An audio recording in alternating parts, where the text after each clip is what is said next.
नमस्कार। आज के दौर में सबसे बड़ी समस्या शादी का ना होना भी है। बहुत सारे कारण हैं इसके।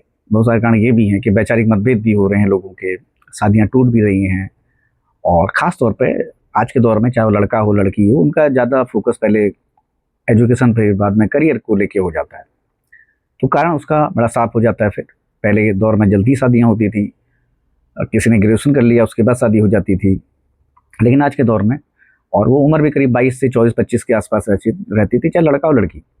लेकिन अब स्थिति ये है कि 32 साल 35 साल में शादी हो रही हैं या उससे ज़्यादा उम्र में भी। और कई बार ज़्यादातर लोगों में समस्या आ रही कि शादी की उम्र निकलती जा रही है लेकिन रिश्ते नहीं आ रहे हैं, रिश्ते आ भी रहे हैं तो काम नहीं बन रहे हैं। कहीं पर बातचीत भी हो जाती है और बातचीत होने के बाद भी कमिटमेंट भी हो जाता है कि शादी करेंगे, लेकिन उसके बाद भी शादी नहीं हो पा रही है।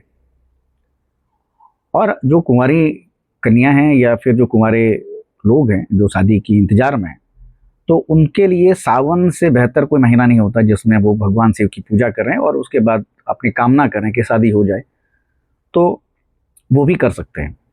तो मैं आपको राशियों के आधार पर बता रहा हूँ कि जिसकी जो भी राशि है, चाहे लग्न राशि हो या चंद्र राशि हो, तो वो देखे और उससे संबंधित चीज़ें भगवान शिव के मंदिर में या तो दान करे या उसके ज़रिए पूजा करे।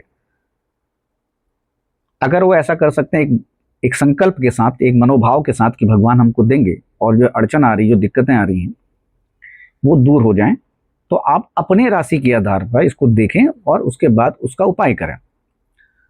तो जैसे लड़कियों के लिए शादी के कारक जो ग्रह हैं, वो मंगल देव और देवगुरु बृहस्पति हैं और पुरुषों के, लड़कों के लिए वो हैं शुक्रदेव और देवगुरु बृहस्पति। उन्हीं की कृपा से शादी होती है। इसलिए आपने सुना होगा जब भी गुरु अस्त होते हैं या शुक्र अस्त होते हैं, शादी नहीं करनी चाहिए। या जिनकी कुंडली में मंगल दोष का प्रभाव हो रहा है, हालांकि जिनकी उम्र 28 साल से ज़्यादा हो चुकी है, उनकी कुंडली में मंगल देव का प्रभाव काफ़ी हद तक कम हो चुका होता है, मतलब बहुत ज़्यादा प्रभावी नहीं रहता है। हालांकि लेकिन मंगल देव हैं, ऊर्जा के सोर्स हैं, तो कहीं ना कहीं छोटी मोटी दिक्कतें आ जाती हैं। तो हम सबसे पहले बात करेंगे मंगल देव से संबंधित दो राशियाँ होती हैं, मेष राशि और वृश्चिक राशि। तो क्या करना चाहिए ऐसे लोगों को जिनकी शादियाँ नहीं हो रही हैं, खास तौर पर कन्याओं के लिए। इन राशि के जो जातक हैं या जिनके लग्न के जो जातक है, उनको भगवान शिव को शिवलिंग पे लाल रंग के फूल और शहद अर्पित करना चाहिए। लाल रंग के कपड़े भी आप माँ दुर्गा को अर्पित कर सकते हैं, या लाल लाल फूलों से संबंधित जो भी चीज़ें, जो भी आपको लाल फूल मिले, उनसे आप भगवान शिव का अभिषेक भी कर सकते हैं। नहलाने के बाद आप उनको पूरी तरह से शिवलिंग को आप लाल फूलों से अर्पित, जैसे बहुत सारे लोग गुलाब के फूल से करते हैं, बहुत सारे लोग कमल के फूल से करते हैं, जो आपकी श्रद्धा उस फूलों से आप उनका एक तरह से अभिषेक कर सकते हैं। इसके लिए आप मंगलवार के दिन भी करेंगे तो आपको लाभ होगा। आप अपने हिसाब से दिन तय कर लीजिए, क्योंकि सावन के महीने में आप किसी भी दिन अपनी पूजा कर सकते हैं। हालांकि जो आपसे संबंधित है, मंगल ग्रह से संबंधित, तो मंगलवार को अगर करेंगे तो ज़्यादा बेहतर होगा। इस लाल फूल उनको अर्पित करके आप अपना मनोकामना पूर्ण करने के लिए भगवान से आशीर्वाद ले सकते हैं कि आपकी शादी हो। कई लोग 16 दिन लगातार व्रत करते हैं। बहुत सारे लोग जो हैं पूरे सावन के माह में, जो 30 जुलाई से शुरू हो रहा है, 28 तक अगस्त का रहेगा, उसमें करेंगे और करते भी आए हैं जो लोग, जिनको मनोकामना पूर्ण होती है, और वो हर सावन के महीने में फिर भगवान शिव की पूजा करते हैं। आप इसके अलावा लाल मसूर की दाल से भी भगवान शिव का अभिषेक कर सकते हैं, उनको अर्पित कर सकते हैं। अब बात करेंगे वृषभ राशि और तुला राशि, जो शुक्रदेव की दो राशि हैं।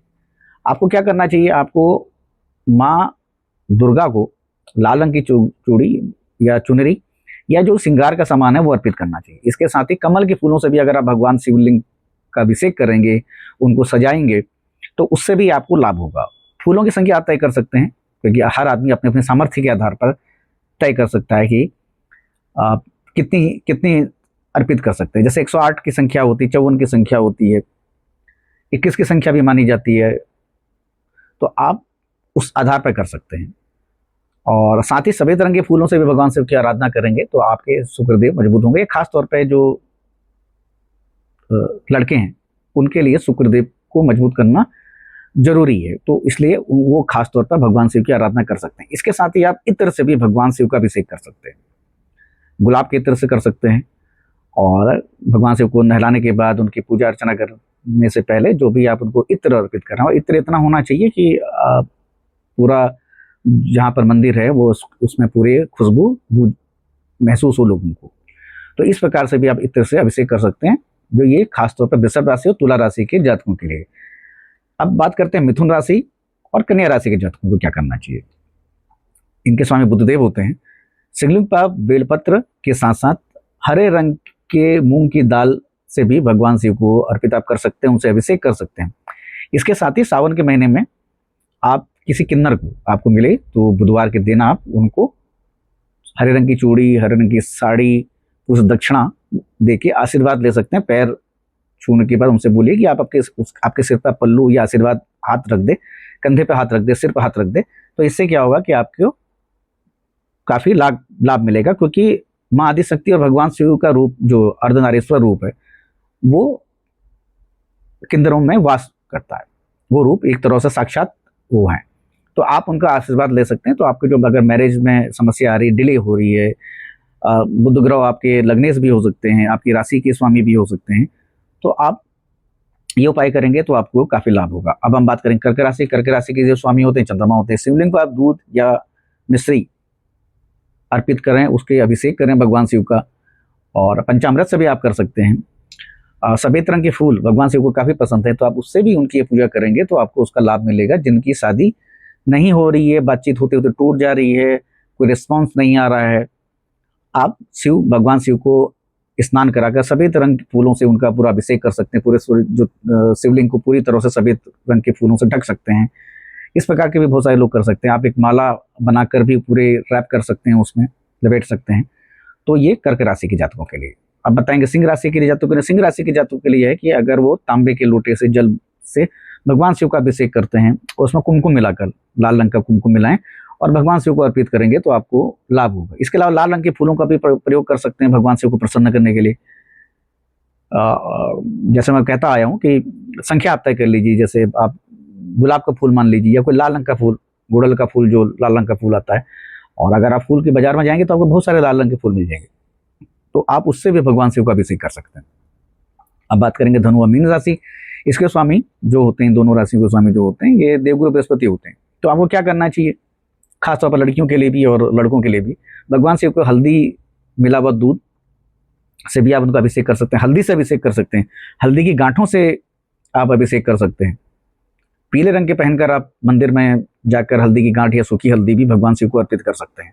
पीले रंग का प्रयोग करेंगे तो आपको लाभ होगा। और आप श्रद्धा के साथ भगवान शिव की पूजा करें और कामना करें कि आपके जो विवाह में जो दिक्कत आ रही है, जो वैवाहिक जीवन में आपको अभी तक शुरू नहीं हो पाया, उम्र निकलती जा रही है, बहुत सारी दिक्कतें आ रही हैं, बात बनते बनते बिगड़ जा रही है, कहीं से रिश्ते नहीं आ रहे हैं, इस प्रकार की समस्याओं से हम जूझ रहे हैं और वो धनु राशि और मीन राशि के जातक हैं, तो वो भगवान शिव को पीले रंग की चीजें अर्पित कर सकते हैं। अब बात करेंगे कुंभ राशि। कुंभ राशि और जो मकर राशि होती है वो शनिदेव की राशियां होती हैं। तो आपको क्या करना चाहिए, गरीब लोगों को आप दान करें, क्योंकि शनिदेव कर्म कारक हैं, न्याय के कारक माने जाते हैं, न्याय के देवता माने जाते हैं। तो आप गरीबों को दान कर सकते हैं और काले रंग के तिल से भी भगवान शिव का अभिषेक कर सकते हैं।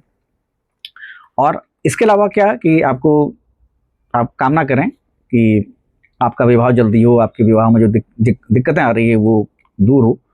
तो आप क्या करें, आप सोमवार का व्रत रख सकते हैं, आप लगातार पूरे सावन के महीने का व्रत रख सकते हैं, या 16 दिन का लगातार व्रत भी कर सकते हैं। अभिषेक कर सकते हैं आप शिवलिंग का जल से, दूध से, बेलपत्र से, शहद से, केसर से भी आप कर सकते हैं। इसके अलावा एक निश्चित संख्या में आप ओम नमः शिवाय का जाप कर सकते हैं, ओम गौरी शंकराय का जाप कर सकते हैं, गौरी शंकर की पूजा कर सकते हैं आप इससे भी, और उनको आप श्रृंगार अर्पित कर सकते हैं, चूड़ी, बिंदी, सिंदूर, गौरी शंकर की पूजा के दौरान। तो इससे भी आपको लाभ होगा। आपके जो विवाह में देरी हो रही है, रिश्ते नहीं आ रहे हैं या रिश्ते टूट जा रहे हैं, तो उससे आपको लाभ होगा और आपके जीवन में एक नए जीवन साथी का आगमन होगा। बस विश्वास के साथ करें, आस्था के साथ करें और निस्वार्थ भाव से भी कर सकते हैं। आमतौर पर जो भी हम उपाय करते हैं वो सकाम करते हैं, क्योंकि हमको अपने जीवन में हर तरह की चीज़ें चाहिए, तो सकाम भाव से आप कर सकते हैं, लेकिन आस्था और विश्वास के साथ करें कि भगवान आपकी मनोकामनाओं को पूर्ण करेगा। तो ये था एक छोटा सा कार्यक्रम, सावन के महीने में किस प्रकार विवाह हमारी दिक्कत को दूर किया जा सके। अगले अंक में फिर आपसे मुलाकात होगी, तब तक के लिए नमस्कार।